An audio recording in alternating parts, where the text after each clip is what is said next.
Hey, what's up guys? Rules for Rebels, and in just a second you're going to be watching an interview I did with Joe, the CEO of Intellifluence. Or what they are, they match up social media influencers with brands. So in the past, where a lot of people to promote Amazon products would give free products away in exchange for reviews, that's not really allowed anymore, so we're going to have to find some more creative, outside-the-box ways to promote our products. So one way of doing that is like giving a product to somebody in your niche with a large social media following and having them feature it on their Facebook page or on their blog or on their YouTube channel or post a picture on their Instagram account. So I think that's a direction that product promotion is going to be heading here in the near future. Influencers are kind of big business now, so I thought it'd be a worthwhile topic to cover. Joe had some great insights in this, and also with him having a background in SEO, we had a little quick discussion at the end of the video about SEO. But the reason I'm making this lead up, I butchered the sound. I'm very sorry. There's a terrible echo. We covered a lot of great information in this interview. Joe had a lot of great tips to share and things like that. Like I said, unfortunately, I wasn't wearing headphones, so there's a really bad echo. I went to Fiverr to see if I could hire an audio guy to clean it up, and unfortunately, there's nothing you can really do about this reverb or echo. So it is what it is. What I am planning on doing is hiring someone from Fiverr to transcribe the video into text, and I'll either post that in the comment section below the video later, or I might post it on my blog. But I apologize for the sound, guys. We covered a lot of great info. The interview went really well. Listen to as much of it as you can. If you can't take the echo, I will get it transcribed and post it later. Thanks for watching, and let's go watch the interview, guys. Hey, what's up, YouTube? It's Rules for Rebels here, and today I'm very honored to have a special guest on with us, and it's Joe with Intellifluence. And essentially what they are, they match brands with influencers, and especially we've been talking a lot about in the wake of the changes with Amazon recently. I think this is going to be even more important and even more relevant than it ever has been before.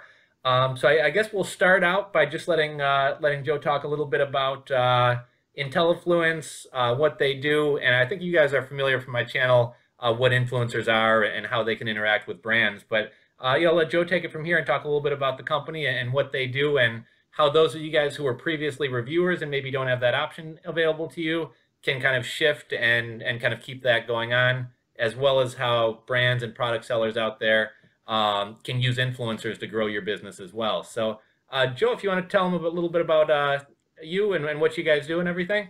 Sure thing, not a problem. So my name is Joe Sinkwitz. I am the CEO of Intellifluence. Intellifluence, at its most basic definition, is a marketplace that matches up influencers/product reviewers and brands. And the way that we define influencers is maybe a little bit different than a lot of people. I look at it in three different ways. So you have celebrities. They're like aspirational influence.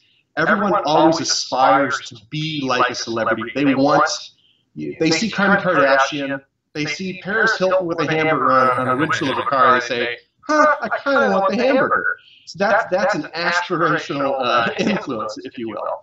Then you have authoritative influence. So someone like you, John, is authoritative to your specific audience. You're educating them on a subject matter. So if you're applying your influence to them, you're basically saying, hey, you know what, guys, this is the path you need to take. The likelihood of your audience jumping on that path is higher. Now, granted, if you were to say, hey, this is the best printer ever, and then the next day, hey, this is the best cat litter ever, after a while you lose your legitimacy in terms of authority. You may still have an audience, but the focus of it is diminished. Then we have what Intellifluence focuses on, and that's what I like to call peer influencers. So everyone has a set of peers. We all have our own followers. We have our own networks. If I go and I start talking about a specific car that I really like, I may not be influencing too many people, but if my neighbors are looking at it, I'm definitely influencing them. And it has to do with wealth drivers and keeping up with the Joneses. So that psychological trigger is huge. I stumbled upon it kind of accidentally, but it ended up being a very significant driver for sales. So I built a business around it. Now, jumping off that point, one question that I got from a number of people had to do with like micro-influencers and/or how do I know if I even have any, like, do you have to have 100,000 followers on a network to be an influencer, or just be within a specific niche be an authority? What do you have to say about like that? I say that the audience size does not matter a whole lot up until a point. So I mean, you do need some people that are actually reading and engaging with what you're doing in social channels. And as an example, we get a lot of brands signing up through our Shopify plugin. And so we get to see the stuff happening in real time. We get Slack notifications. And one of them that was sent over today was like a Canadian company that specializes in hair weaves. Now, they don't need someone that has 100,000 people following them on Twitter. They need potentially a smaller audience that actually understands how hair weaves works. Maybe they purchase them themselves. That niche relevancy is way more important than the size of the network. And having to do with that, like a lifestyle type blogger, do they have influence not really being in a niche? At that point, are we looking at their demographics? So this, so-and-so who does this has an audience of people 18 to 25, so really any products in that fit to them? Or how does that kind of work with somebody who's more of a vague thing versus very niche specific? Yeah, so that's an interesting question. So we come up with that a lot in like the travel space, right? So how do you use a travel influencer? And it turns out that people that travel more than those that don't travel have somewhat specific product needs that you wouldn't necessarily think of as being related. Whether it's certain sizes of bottles, whether it's like laundry services that could be used in various metropolitan areas. So there is a way to kind of skew a product into a lifestyle versus having a need for it to be niche. But that generally also works better if the product itself is more adaptable. So if I'm talking about a wallet, I don't necessarily need to have someone that's an expert on wallets. It's almost overkill unless it's some super high-end custom thing. But if I'm talking to people that are males that don't want a wallet that's difficult to sit on, then that's a much larger and more I guess broader group. So you could fit that into a lifestyle. Okay, excellent. And in terms of the social networks, is there I guess both for the brands trying to target their customers as well as influencers who are maybe trying to build up their social profiles? In terms of all the social profiles, is there say a top 3 that you figure work the best for influencer, or is it very niche specific? Or so I ended up writing about this last week, so I'm happy you brought this up because the research is still fresh in my mind. It depends a lot on the buyer persona. So a brand develops what I call a buyer persona. Buyer persona is essentially a case study. It's saying, okay, I know that John was one of my buyers at some point in time on my electronic cigarette site. It looked like he bought this type of product. And then I try to extrapolate and say, who looks like John? Where does John spend time? How do I influence John? Then I go from there and say, okay, what networks makes the most sense? Is it a really visual site? Is it a really visual product? Is it something that has to be seen to be understood? If so, then maybe it's Instagram, Pinterest, or YouTube. Okay, well, is it gonna skew to female? If so, then Pinterest is getting popular, obviously, in that regard. They just crossed 100 million unique users. Is it something that is very visual but is more gender neutral, more casual? In which case, Instagram. Is it something that's visual but needs a lot of explanation? YouTube is awesome for that. So we can start niching down in these different networks based on what the product is, who the buyer is. So like some professional services, when I did a case study for, it was like an enterprise company, Twitter and LinkedIn turned out to be the best possible drivers of traffic. But if I was doing something for Tinder, LinkedIn's not a very good place for that. I mean, that we could devise just using Instagram and their ability to now have the buy button integrated, way better than most any network. So my advice to people that are trying to become a budding influencers, spend time where you are going to enjoy spending time, and you're going to end up more naturally building up your base anyhow, and then you can leverage it. Okay, very cool. And I was had another question about, I've just recently been getting started with Twitter video a little bit, and I find that very interesting. So I was curious your thoughts about that. But the other thing I was wondering in terms of influencers, social networks where you're not really leaving a permanent mark, like I'm thinking like maybe Snapchat or I'm having a brain fart, but oh, like or a Periscope. Mhm. Is it worth going on those where you're only hitting that audience one time, or That's because tricky. you know what I mean? It's not really leaving a video that people can go back and watch later. Or That's tough. So on Snapchat, one of the things that turned me around on it for the longest time, I thought, well, this is useless until it's more open. Is I started watching Mark Suster. He's a investor. He started doing snap storms where he would take like a series of videos and show how to raise money for your budding business. I was like, okay, this is pretty smart. So he took those and the snap storm for people that follow him on Snapchat get it first. Then he repurposes the content later. okay, So I could see it as like a leading indicator. I think Twitter video is going to be better than Snapchat currently. Snapchat's still extremely valuable though, and it's going to get gobbled up at some point because every snap, it's specific to phone usage, and only WhatsApp is also doing that. So I know for a fact Facebook's very, very interested in these guys. Going back to Twitter video, it's still pretty nascent, right? I mean, I see people using it a little bit, but it doesn't feel native yet. Whereas, like, I'm used to seeing videos in my Facebook feed, but in Twitter, I almost feel like, oh, I gotta stop and I gotta play it, versus like scrolling really fast. okay, excellent.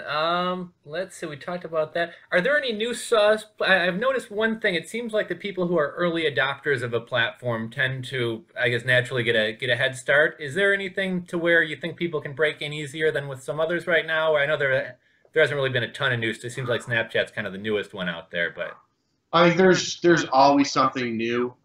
For my own purposes, I'm almost kind of a late adopter. I'll generally not even try to get involved because there's all the technical debt of trying to acclimate yourself to a new platform to use it appropriately.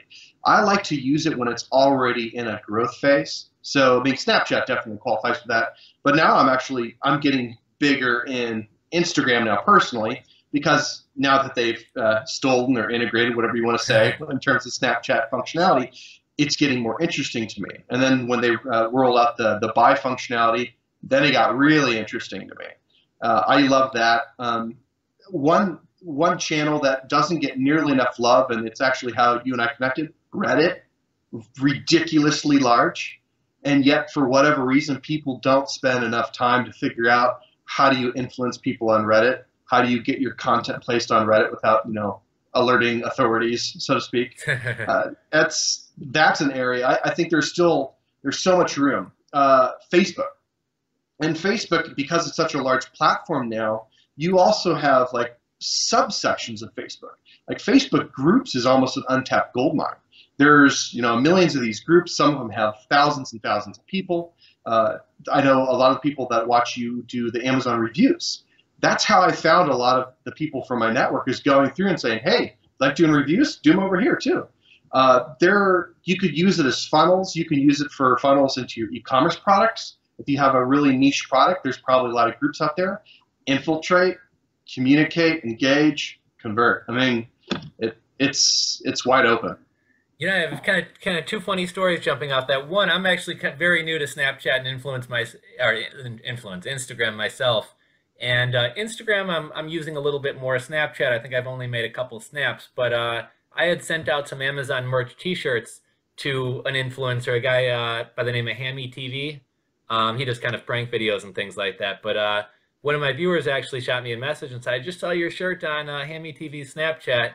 And what do you know? A couple days after that, sales of the shirt, which hadn't sold too much, really started rolling in. See, I guess it just goes to show, how well that type of stuff works. And then speaking of how we connected, Reddit is an amazing traffic driver and stuff, as long as you're not overly spammy with, it seems Right. like you really get a lot of hatred for that. But yeah, I actually found, Joe, you guys through, I was kind of commenting on some Reddit posts about Amazon, and I saw he had a comment, and I connected with him through there, and we chatted a little bit, and he was nice enough to come on and do this interview. And so I guess that brings me to the next point, which is this whole Amazon thing. That was a pretty big shakeup, and I was just curious, do you have any insight? I hear some people saying reviews for free stuff is over, and other people are saying the disclaimers are just gone, although I've been kind of advising people, like, is it really worth risking getting your account suspended for life just to keep doing this, and it's kind of gotten saturated in doing that whole thing anyway. So I think it's about time people look for something new. But was just kind of curious, any thoughts or comments you had on that at all? Definitely. I'd say the Amazon fear is real. So they have been purging really hard. I mean, we could go into how ethical it is, considering they have the Amazon Vine program on one hand, where they're killing off any incentivized reviews that are not coming through the Amazon Vine program. Doesn't matter. They're going after it. They're nuking them. It doesn't mean it's the end of reviews, obviously, but it's definitely the end of doing reviews the old way. They were abused for a long time, and so now Amazon's just cleaning them up. But I guess what's great though is buyers can still, sellers rather, they could still get benefit. I mean, they could, if you're selling something on Amazon, there's nothing to say that you have to do the review there. You could do external reviews. I mean, you can get it on a blog post and then pump traffic to the blog post into your Amazon listing. If you're looking at it as just another channel, what becomes really cool is you control the source of, at least one point of traffic. If you're pumping everything through johnsproducts.com and you decide at some point in time, man, Amazon is just not working out for me, but it looks like Walmart's going to give me an extra 0.5%, it'd become nominal for you to switch where your traffic ultimately is going to end up going. Currently, I think people are too tied to Amazon, and this is maybe a good wake-up call for them to kind of shift out. I mean, Shopify is a good platform, and it's growing very fast, and they are really quick to try to highlight the people that are in their platform. Same goes for the people using WooCommerce, BigCommerce, etc. That I actually would advocate pulling out, maybe maintaining some Amazon listings, but shift off. Yeah, that's a really great point with whether we're talking e-commerce, especially e-commerce, but really anything. I always tell people, like, don't build a business on Amazon, because at the end of the day, you don't control the outcome. And if Amazon shuts your store down, you're done. And most people are going to be okay. I personally have had over 40 grand held by them for 4 months, impossible to get answers. And while it hurts, I had a Shopify store, I had a WordPress store, I was on eBay. And so with the whole review thing, I've always encouraged people, like you said, it's almost a no-brainer. If you're going to do reviews and get these products, why not take the extra 2 minutes to make a quick video to put on YouTube? Hey guys, I just got this. You can also drop an affiliate link in that description box and help people find good products as well as make a little bit of extra money. And then also, like you said, all the other platforms we've talked about. Do you have any advice for like people who were just strictly Amazon reviewers and how they can kind of make that transition or starting to build social profiles? And yeah, it's tough. I mean, they got hosed, but really they just need to pick at least one network and start. Just pick one network, start engaging, start adding people, start friending people, try to make a little bit of a name for yourself. I mean, unfortunately, there's not going to be a lot of carryover. You could maybe use the controversy of being blasted on Amazon as a means or an impetus to grow some other network. A lot of them I found were on Facebook, so it's not like they were necessarily only on Amazon. It's just they were only doing reviews on Amazon. Okay. So, I mean, they could contact all the people that they had once worked with and let them know that they're now doing Twitter reviews or Instagram reviews, whatever it might be. It's unfortunately a long road. I mean, you didn't wake up this morning with the channel the size that it is. I mean, you had to put work into it, unfortunately.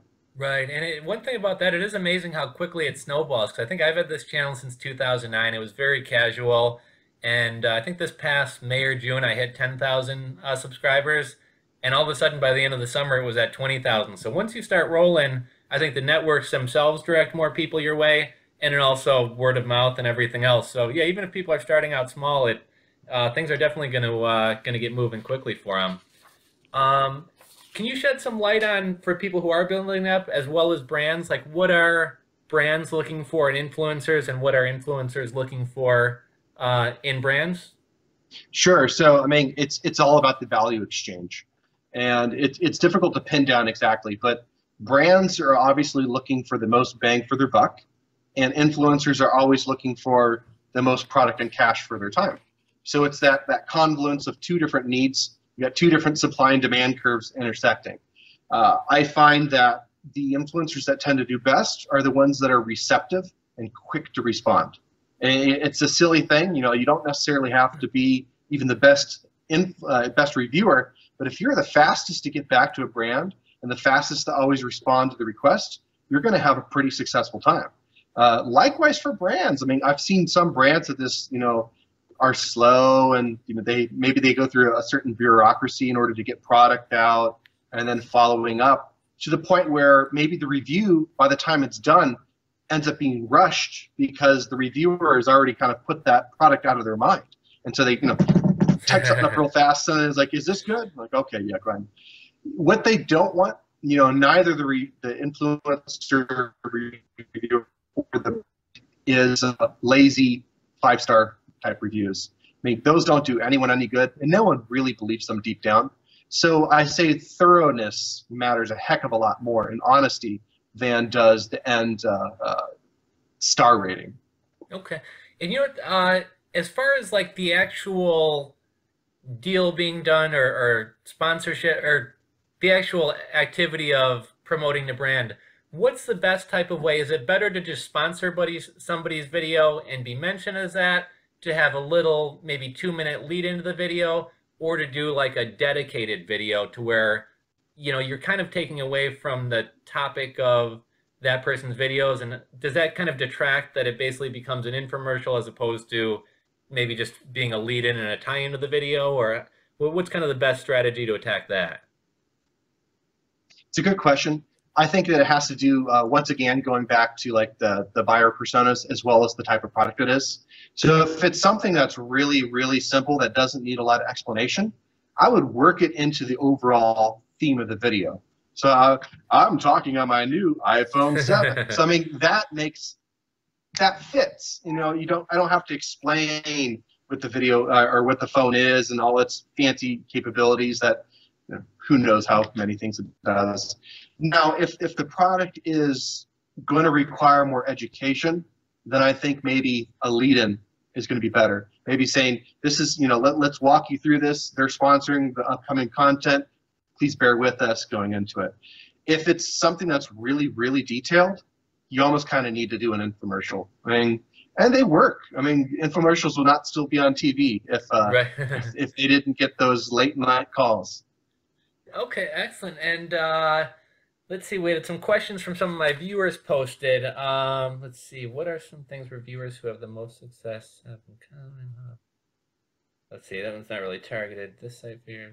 Okay, so we kind of already touched on this. Does this site feature micro-influencers, those with 10 to 50,000 followers? So that's actually pretty big, but I think we kind of covered that. Basically, it's more about the engagement and how focused you are on a specific topic, more so than a number of followers. Let's see, how can we get influencer brands with thousands? Okay, so here's what somebody asked. How can you get influencers with thousands of followers to give you a shout out without spending loads of money? Is there a trick? Approach them. Approach, okay. I mean, that's it. I mean, so I don't want to shill too much about our own system, but in our system, we have the ability to, you know, select a network and then filter. And it automatically descends based on number. So let's say you're going as to Instagrammers.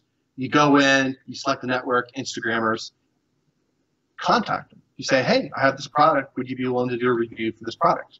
I take it back to sales. So I do have a sales background, and it's all a numbers game. So you have a certain number of pitches required in order to get a positive response. Certain number of positive responses to get a live review. Certain number of live reviews to get traffic that's really converting. And so long as you have traffic that's really converting, that entire process backs out positively for you. Okay. I mean, so really, I just reach out. And of course, it does help if you find people that say, I'm an influencer in our own network. And so because I'm a shill, I put down, I like wine. So I have people that contact me like, can I send you wine? I'm like, yes, you can. I will do this every day. Not a problem. So like if you can find someone that has a legitimate interest in that area too, the likelihood of having a positive response jumps quite a bit. Okay, and you know, I just signed up on, after we connected, I signed up on your network myself, and one thing that I found that was very interesting was, rather than influencers shopping brands, which, you know, I'm a member of a couple different things, but it's like, okay, I got to go back and check all the time and see what campaigns are available. And so I noticed that you guys, you have a set up a profile, and then the brands actually shop us. So it's sort of a set it and forget it until we get a notification.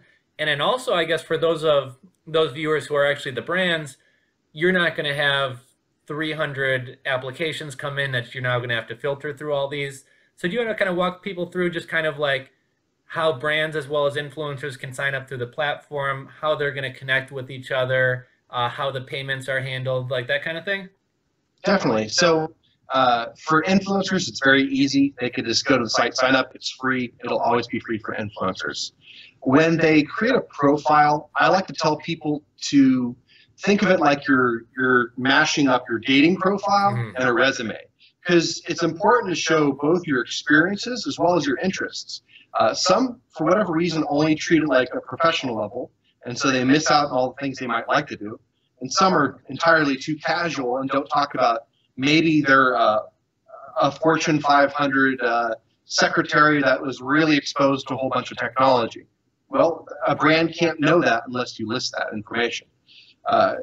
When you sign up, you're trying to load it up with everything about yourself, and then, yeah, you could sit back and relax. If a brand is interested, you'll be contacted by email. You can log in at that point in time. You don't have to waste your time every day logging in. From a brand, we have a very low pricing once you're authenticated in the system. This is a matter of selection. We have a discovery tool where a brand can filter people on the network, the geography like UK, US, Canada, etc., and then a keyword phrase. And it's a very explicit search. So for the people that are, that run wineries, for instance, if they type in wine and they selected maybe, Twitter, I'm going to show up fairly highly due to my followers. If they selected wine and showed up in YouTube, I won't show up because I'm not really big on YouTube. It's just a matter of filtering down and saving everyone time. As far as the payments are concerned, it's a subscription plan for brands, so that part's easy. If all they're doing is connecting with influencers and sending product, that's the extent of what we deal with them.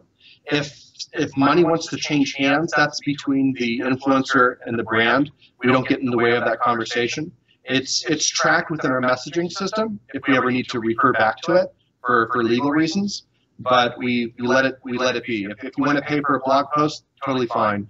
If you want to pay for something else, that's fine. We do recommend that you disclose it. I mean, FTC is a real thing, but beyond that, it's up to the influencer and the brand.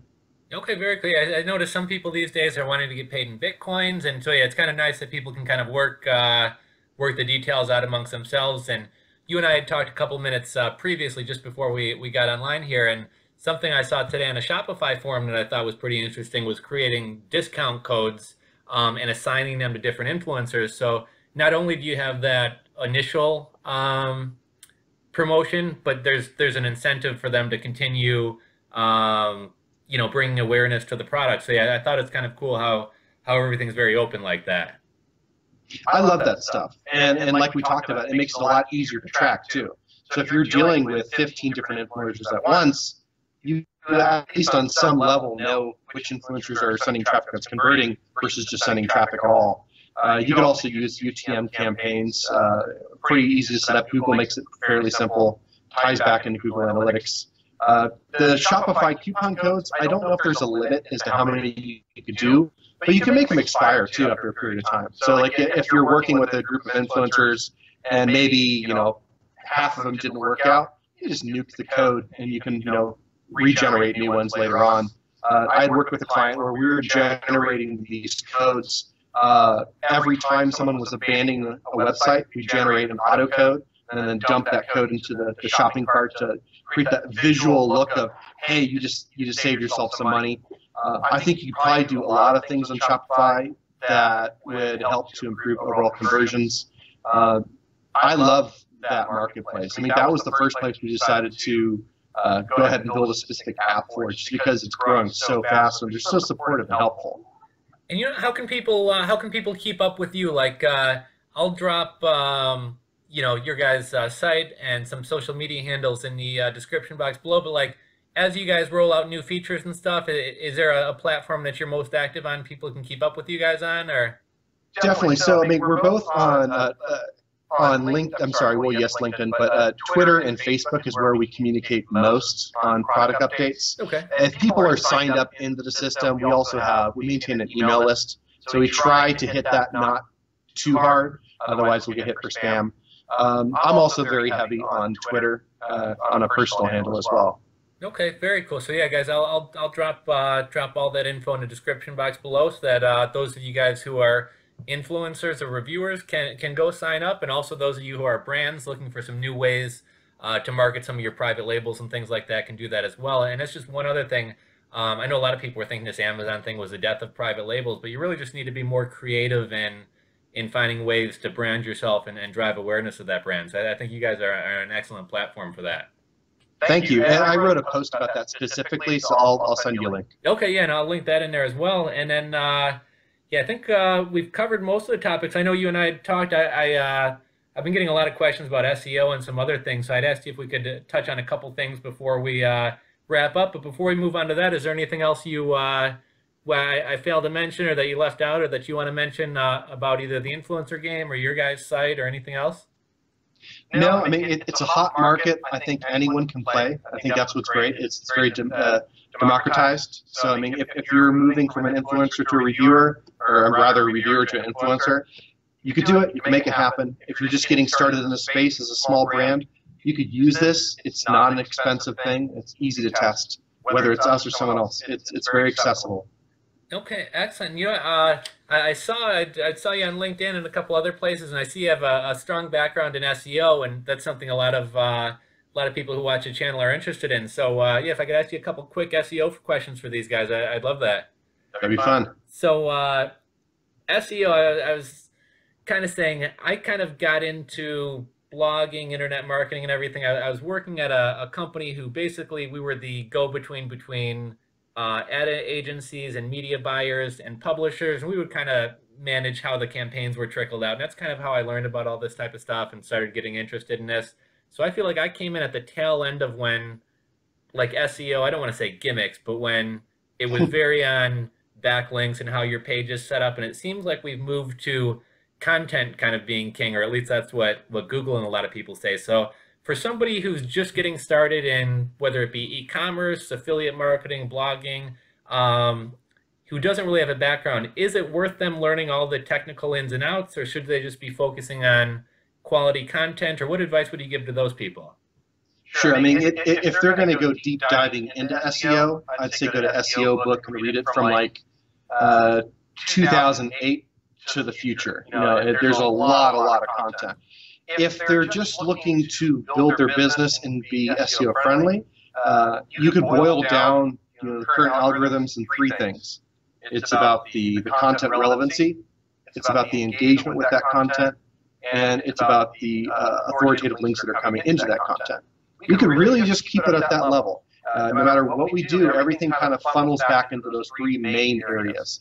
So if they're creating stuff that their users actually want, and the site is, as fast as they could possibly make it, there's no hiccups that are occurring, you're flowing the equity of the links from one page to where it needs to be, and you're actually going out and trying to get links from great blogs, you're trying to get press, you'll do well. I mean, I played in extremely competitive areas like payroll loans and car insurance, and I did well for many years. At that time, you had to be a spammer. You had to be extremely aggressive. And we did it, and it worked. But at some point, it stopped working. And that's why I kind of made my little conversion into, okay, we're going to focus on content. And so I helped with like CopyPress, and we'd focus on making just killer content, whether it's really informative infographics, interactive stuff. It was really cool. And the whole point of it was to make something that people would want to link to. That hasn't changed a whole lot in the last decade and a half. So if you focus there, you'll be okay. Okay, excellent. And the other thing I was curious about, I know early on in my days of doing stuff, I was trying to do my own SEO, and then I was buying Fiverr gigs. And then later on, I hired an SEO agency, and they said, oh my, we have to clean up all this mess that you made. So can somebody who doesn't know what they're doing do more harm than good in trying to do these things? Sometimes, yes. So I do have an agency, and the agency focuses on specifically cleaning up messes like that, as well as cleaning up like reputational messes. And I do find that even people that really know what they're doing make mistakes. So there's really no getting around that. I think it has to do with, everyone wants a shortcut, and Fiverr looks like a shortcut. It looks like a great shortcut. It's only $5. Right. Unfortunately, that can often fail pretty hard. So I'd say like stay away from that type of stuff. When it comes to links, pretend they don't exist except for being a natural occurrence of getting press. If you focus on your public relations as links, it's fine. You'll do fine. Okay, and so you're still in you still have an SEO agency? Oh yes. And if anybody wanted to contact you to talk about promoting their brand, or some of the people who watch my channel actually have big full-fledged companies who are actually looking for an agency to manage that, how can they get in touch with you for that?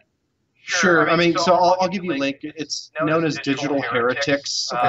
It's a boutique agency. At the very least, though, I'll help match up with a good agency, whether it's us or someone else. Okay, excellent. Yes, I think we've pretty much covered everything here. I'm very appreciative of you coming on, and I know you're a very busy guy, but yeah, if you ever have time down the road, I'd love to maybe have you on another time to maybe get it more into SEO and just entrepreneurship in general. And I've been getting a lot of questions lately about people wanting to get into software. So yeah, if you have some time down the road, I'd love to have you on again and tackle some more topics here. That'd be neat. Do like first interview and like 100th interview, right. And see how much everything's progressed. Yeah, guys, this is my first one, so I feel like it went pretty well. But yeah, very appreciative of Joe coming on, and would love to get you guys engaged in the comment section below. Maybe Joe can stop in and maybe field some questions or touch on some things if he likes. But yeah, let's get a good discussion going on here, and I'll try to make some follow-up videos on this topic as well. So thanks again, Joe. Really, really appreciate having you on. It's been my pleasure, John. Thanks.